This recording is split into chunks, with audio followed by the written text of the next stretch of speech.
رکن شورا حاجی محمد اسلم اتاری نے سیلاب سے متاثرہ لیا اور اس کے اطراف علاقوں کا جائزہ لیا۔ ریسکیو 1112 کے تعاون سے سیلاب سے متاثرہ علاقوں میں بوٹ میں بیٹھ کر متاثرین تک کھانا پہنچایا اور دیگر علاقوں کا جائزہ بھی لیا۔ اس حوالے سے شعبہ ذمہ دار نے مدنی خبروں کو بتایا، یہاں تقریباً 250 افراد بستے ہیں اور ان کو خشک راشن، پکا ہوا کھانا اور میڈیکل فیسلٹیز بھی فی سبیل اللہ دی جائیں گی۔ رکن شورا نے لیائی میں قائم طبی کیمپ کا بھی دورہ فرمایا اور وہاں پر انتظامات کا جائزہ لیا۔ FGRF کے تحت ڈاکٹرز نے دکھیارے سیلاب متاثرین کے فری میڈیکل چیک اپ کیے اور انہیں دوائیاں بھی فراہم کی۔ ڈاکٹرز کا اپنے تاثرات میں کہنا تھا، کافی پیشنٹ آئے، تقریباً ابو 100 آئے تھے۔ واٹر بارن ڈیزیزز ہیں، پانی کیونکہ خراب ہے سارا، تو عوام بیچاری کو کافی مسافت طے کر کے جانا پڑتا ہے، کام وغیرہ کے لیے بھی سارا پانی ادھر ادھر ہے۔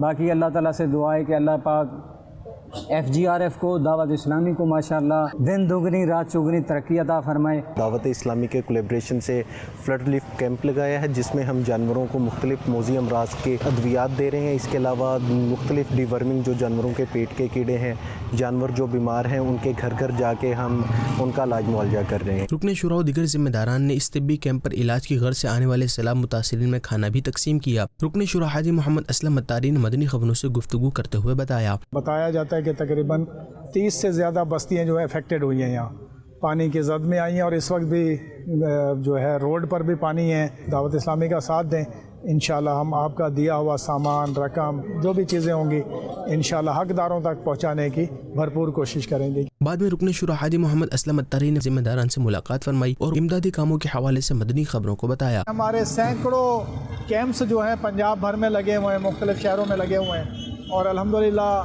امدادی کام بھی جا رہے ہیں، ہمارے میڈیکل کیمپس بھی لگ رہے ہیں۔ رکن شورا حاجی محمد اسلم اتاری نے FGRF کے ذمہ داران اور دیگر اسلامی بھائیوں کے ہمراہ ملتان میں قائم امدادی کیمپ کا دورہ بھی کیا۔